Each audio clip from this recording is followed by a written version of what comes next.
Et bonjour tout le monde et bienvenue dans cette nouvelle session de l'Actu des Mouches, votre rendez-vous hebdomadaire pour tout savoir sur les sorties ciné et jeux vidéo. Même si les nominations pour les Oscars sont tombées cette semaine, je ne vais pas aborder ce sujet dans cette vidéo, j'en parlerai comme l'année dernière, 1 ou 2 semaines grand maximum avant les Oscars. Mais ne vous en faites pas, nous avons quand même 2-3 trucs à nous mettre sous la dent pour cette semaine. En effet, côté cinéma, nous parlerons d'abord du nouveau biopic consacré à Bob Dylan, puis nous aborderons ensuite un thriller horrifique qui semble plutôt dans l'air du temps. Et côté jeux vidéo, nous parlerons ensuite d'un RPG qui met en scène une guerre entre des rats, et nous terminerons avec un jeu d'action-aventure développé par les créateurs de la saga Dragon Age. Alors installez-vous bien, sortez votre popcorn et on décolle tout de suite. Nous commençons donc cette session avec le film Un parfait inconnu qui met en scène Timothée Chalamet dans le rôle de Bob Dylan.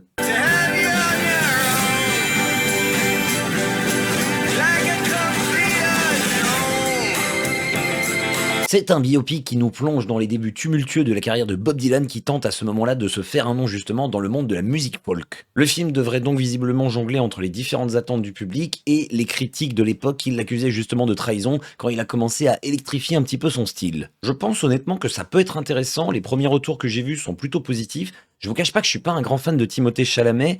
Dans le rôle, de ce que je vois dans la bande-annonce, je trouve que physiquement, oui, ça lui va bien. Après, il y a des moments, bon, j'attends de voir. J'ai peur qu'il en fasse un petit peu trop par moment. Et de ce que j'ai pu lire et entendre également à droite à gauche, apparemment le casting est vraiment bon, les différents acteurs sont plutôt bons dans leur rôle, donc je suis quand même curieux effectivement de voir ce que ça peut donner. Donc si la réalisation est à la hauteur et que Timothée Chalamet réussit à s'approprier parfaitement le rôle de Bob Dylan, je pense qu'on peut se retrouver effectivement plutôt face à un bon biopic. Même si je me suis pas renseigné là-dessus, j'attends de voir ce que ça va donner dans le film, j'ai pas l'impression que ce soit Timothée Chalamet qui interprète les morceaux, mais on verra, je vais peut-être avoir une bonne surprise là-dessus. Nous enchaînons avec le film Compagnon qui est un thriller horrifique romantique, oui c'est un petit peu particulier comme mélange, qui va se concentrer sur le couple de Josh et Iris. Are you breaking up with me? It's not you. It's me. C'est marrant parce qu'en lisant le pitch sur Allociné, t'as l'impression qu'ils veulent garder un maximum de mystère sur qu'est-ce qui va se passer exactement dans ce couple.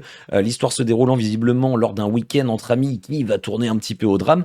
Mais sauf que dans la bande-annonce, bah tu vois déjà en fait quel va être le problème. Donc je vous mets une petite alerte spoiler ici, je verrai combien de temps ça va durer, mais je vais essayer de pas trop m'éterniser dessus. Si ça se trouve, c'est pas un spoiler, mais j'ai un petit doute, et pour celles et ceux qui auraient pas vu la bande-annonce, je pense que ce serait peut-être vous gâcher un petit peu le plaisir. Donc, déjà, on va parler du personnage d'Iris qui nous est présenté donc dès le début de la bande-annonce, et dès les premières secondes, elle nous dit qu'elle a été heureuse réellement 2 fois dans sa vie. La première quand elle a rencontré le fameux Josh, et la deuxième, c'est quand elle l'a tué. J'ose donc espérer que ça va nous être raconté dès le début dans le film, parce que sinon c'est un petit peu con de nous mettre ça dans la bande-annonce. Et le deuxième point que l'on découvre un petit peu plus loin, eh bien visiblement Iris semble être un mélange entre un robot et une IA, mais qui n'a pas l'air au courant justement que c'en est une, un petit peu comme dans Terminator Renaissance pour celles et ceux qui l'auraient vu. Qui au passage fait pour moi partie des bons films Terminator. Donc fin de la partie spoiler, enfin spoiler entre guillemets juste ici, c'est un film qui peut être très intéressant je pense, notamment si il réussit à mélanger habilement le combo entre drame, horreur et justement humour, parce que la bande-annonce nous laisse supposer que ça va pas juste être un film gore. J'ai l'impression qu'il va y avoir quelques petites situations qui peuvent être rigolotes. Et qu'il va y avoir forcément, par rapport à ce que je vous ai dit précédemment pour celles et ceux qui l'auraient vu,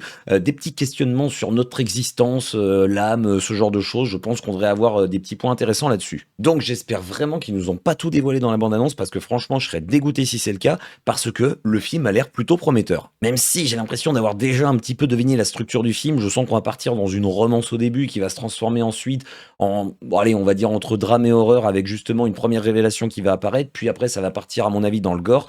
Et par contre après j'en ai aucune idée, j'espère être surpris à ce moment-là. Espérons donc que le film réussisse à se démarquer par rapport à tout ce qui nous est proposé habituellement dans ce style de film. On pourra également noter la sortie cette semaine du film d'animation Une nuit au zoo et le film Sing Sing qui est lui nommé aux Oscars, avec notamment dans le rôle principal Colman Domingo, dont j'apprécie plus ou moins la filmographie, donc curieux de voir ce que ça va donner. Passons maintenant à l'actualité vidéoludique avec la sortie du jeu Tales of Iron 2.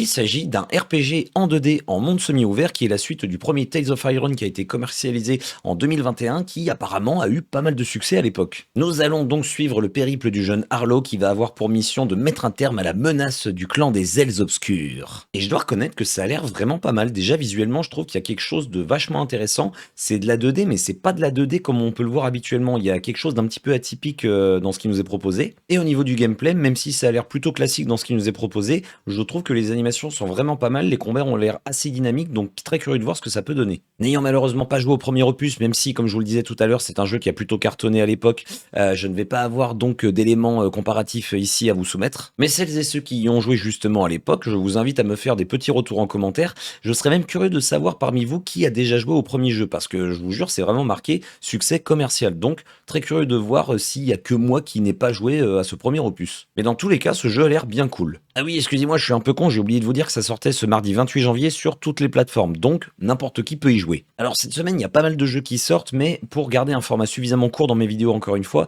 j'ai décidé de ne parler que deux d'entre eux, donc le premier c'était Tales of Irons, et donc le deuxième que je vais aborder ici c'est Eternal Strands.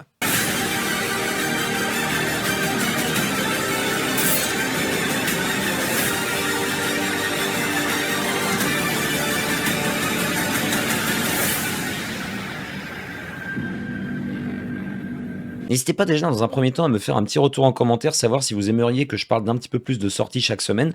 Côté film, côté jeux vidéo, je ne dépasserai pas honnêtement les 3 sorties parce qu'après sinon ça va me faire des vidéos un petit peu trop longues. Avant je pouvais faire entre 15 et 30 minutes de vidéo, là j'aimerais quand même rester sur des formats assez courts. Et donc pour en revenir maintenant à Eternal Strange, il s'agit d'un jeu d'action-aventure qui sort ce mardi 28 janvier sur PC, PS5 et Xbox Series. La bande-annonce me laisse entrevoir un jeu qui a l'air vraiment pas mal. On va y incarner une tisseuse, alors me demandez pas ce que c'est comme métier, je ne le sais pas.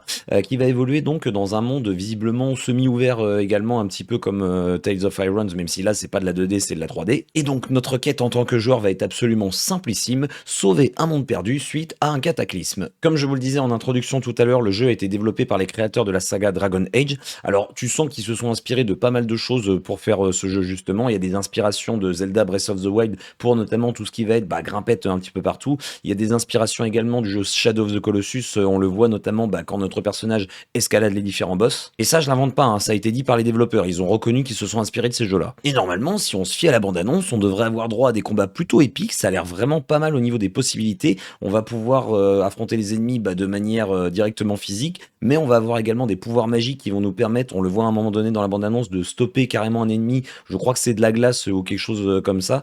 On va pouvoir également lancer des sorts de feu. Certainement qu'il va y avoir d'autres aptitudes qu'on va débloquer au fur et à mesure de l'aventure. Et le tout dans un univers qui semble pas trop dégueulasse, visuellement il n'y a rien de révolutionnaire, mais j'ai envie de dire ça fait le taf. Donc je pense que si ce jeu ne tombe pas dans le piège du plagiat entre guillemets et qui réussit à bien combiner justement les différentes mécaniques de divers jeux, on peut avoir quelque chose de plutôt pas mal du tout, avec notamment un petit côté stratégique visiblement pour affronter les différents ennemis. Et bien évidemment à voir aussi ce que nous propose le scénario. N'hésitez donc pas à me dire en commentaire si ce jeu vous tente par rapport à ce que je viens de vous expliquer.